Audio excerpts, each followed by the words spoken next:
ಅನ್ಯಾಯ ಮಾಡಿದಾರಲ್ಲ ಇವರೆಲ್ಲ ದುಡಿಸ್ಕೊಂಡು ಇವ್ರಿಗೆ ಯಾಕೆ ಕರೆದ್ರು ಹಂಗಾರೆ ಚುನಾವಣೆಗೆ? ಇವಳಿಗೆ ಅಭ್ಯರ್ಥಿನೇ ಬೇಡ ಅಂದ್ಮೇಲೆ ಇವಳಿಗೆ ಯಾಕೆ ಅವಕಾಶ ಕೊಡ್ಬೇಕಾಗಿತ್ತು? ಅಡ್ಡಾಡಕ್ ಬೇಡಮ್ಮ ನೀನು ಸುಮ್ಮನೆ ಕೂತ್ಕೊಂಡ್ಬಿಡು ಮನೆಯಲ್ಲಿ ಅಂತ ಹೇಳ್ಬಿಟ್ಬೇಕಾಗಿತ್ತು ನಮ್ಮ ನಾಯಕರು. ಇವರೇ ಹೇಳ್ಬೇಕಾಗಿತ್ತಲ್ಲ.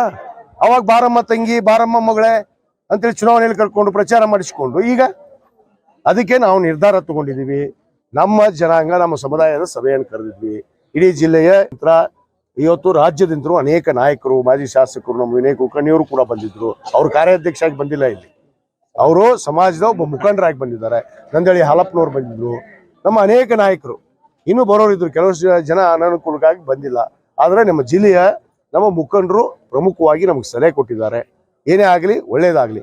ಯಾಕಂದ್ರೆ ಈ ಸಮುದಾಯದವರೇ ಇಲ್ಲಿ ಈ ಜಿಲ್ಲಾದಾಗ ಕೇಳಿದ್ದು ಅವ್ರಿಗೆ ಗೊತ್ತಿರಲಿಲ್ವಾ? ಈಗ ಟಿಕೆಟ್ ತಂದಿದಾರಲ್ಲ, ಲಕ್ ಇದೆ, ವಿದ್ಯಾವಂತರಿದ್ದಾರೆ, ನಮಗೂ ಲಕ್ ಇದೆ, ನಮಗೂ ರಾಜಕೀಯ ಬಲ ಇದೆ ರೀ. 50 ವರ್ಷದಿಂದ ಈ ಪಕ್ಷದಲ್ಲಿ ದುಡ್ದೀವಿ ನಿಯತ್ತಾಗಿ. ಆ ನಿಯತ್ತಿಂತ್ರ ನಾವು ಪಕ್ಷದಲ್ಲಿ ಅರ್ಹತೆ ಮೇಲೆ ನಮ್ಗೆ ಟಿಕೆಟ್ ಕೊಡ್ತಾರೆ, ಗುರುತಿಸ್ತಾರೆ.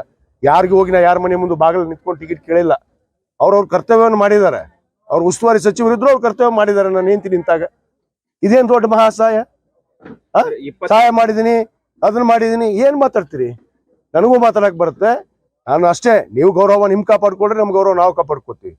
ಬಾಯ್ ಬಿಟ್ರೆ ನನಗೂ ಮಾತಾಡಕ್ ಬರುತ್ತೆ. ನಾವು 28ರ ಸಭೆ ಮಠ ನಾವು ತೀರ್ಮಾನ ಮಾಡಿಬಿಟ್ಟಿದೀವಿ. ನಾವು ನಮ್ಮ ಪಾಡಿಗೆ ನಾವು ಉಳಿಬೇಕು ಅಂತೇಳಿ. ನಮ್ ಬೇಡಲ್ಲಪ್ಪ ಪಕ್ಷಕ್ಕೆ, ನಮ್ಮ ಕೆಲಸನೇ ನಮ್ಮ ಬೇಕಾರಿಗೆ ಎಲ್ಲ ಅಂತಂದ್ಮೇಲೆ ನಾವು ನಮ್ಮ ಮನೇಲಿ ಕೂಡ್ತೀವಿ. ಮಾಡ್ಕೊಳ್ಳಿ ಚುನಾವಣೆ. ಅವಕಾಶ ಇದೆ ಅಲ್ಲ, ಇನ್ನೂ ಇದೆಯಲ್ಲ.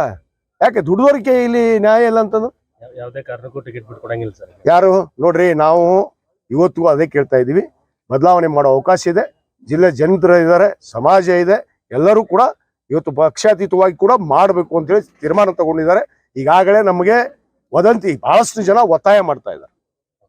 ನಾವು ಅದಕ್ಕೆ ಬಗ್ಗೋದಿಲ್ಲ. ಯಾಕಂದ್ರೆ ನಾವು ಪಕ್ಷದ ಶಿಸ್ತದಲ್ಲೇ ಬಂದಂತವ್ರು. ಮೊದ್ಲಿಂತ್ರ ಕಾಶ್ಯಪ್ನವ್ರ ಕುಟುಂಬ 50 ವರ್ಷದಿಂದ ಯಾವ್ದಾದ್ರು ಗಟ್ಟಿಯಾಗಿ ಒಂದು ಮಂಥನ ಈ ರಾಜ್ಯದಲ್ಲಿ ಕಾಂಗ್ರೆಸ್ ಪಕ್ಷದ ಜೊತೆ ನಿಂತಂದ್ರೆ ಅದು ಕಾಶ್ಯಪ್ನವ್ರ ಕುಟುಂಬ ಅನ್ನೋದು ಮಾತನ್ನು ಹೆಮ್ಮೆ ಅಂತ ಹೇಳಕ್ಕೆ